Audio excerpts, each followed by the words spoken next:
It was a big day yesterday for advocates for legalizing marijuana. Voters in Washington State and Colorado approved ballot initiatives legalizing marijuana for recreational use, but the measures could be challenged in court.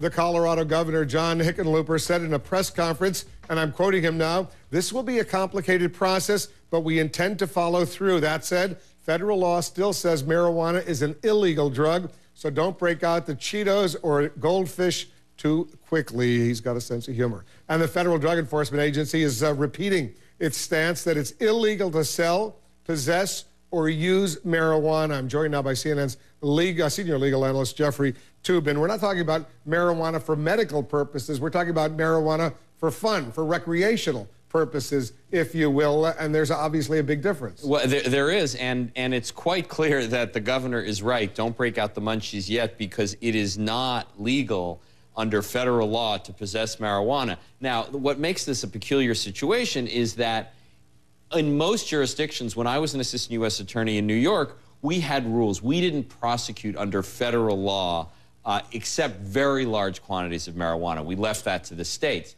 Here, apparently, the state is not going to prosecute. But even though the federal government doesn't generally prosecute, it's still illegal. So obviously, there has to be some sort of negotiation here, or people are taking a terrible risk. So what's the next legal step? The folks in Colorado think that they're going to be able to go buy marijuana and use it for fun, whatever, and the federal government says not so fast. Right. When the federal government, the Obama administration has been quite clear, is that they are going to enforce federal law. So if there is some sort of conspicuous attempt to defy federal law, if someone tries to open a, pot brownie store in downtown Denver, you can be sure the federal government will just go in there and bust the people who are doing it.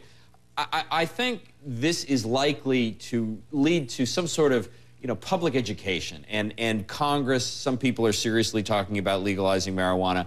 But in terms of actual change in Colorado, I just don't think much is going to happen here, because the federal government is not going to be bullied by a state that has a personal preference. This is a law that applies in all 50 states. Congress has spoken. Congress, at least so far, hasn't changed its mind.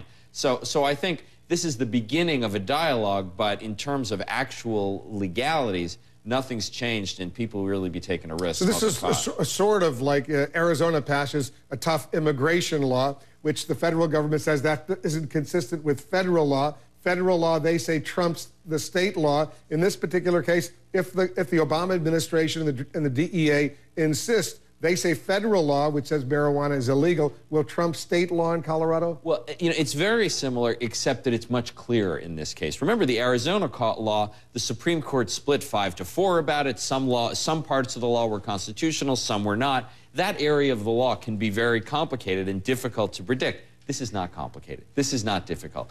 It is a straight-up conflict, and it is quite clear under the Constitution that the federal government is in charge here. That said, in situations like that, there are sometimes negotiations about how things work, but since there haven't been those negotiations yet, the federal government is in charge here, and it's illegal, and people would be taking a big risk if they, conspicuously smoke pot in Denver or anywhere else. So the advice from the governor was good advice. It was. Hold on. Just hold off. Just calm down. Or go to California and get a prescription. Thank you. Right.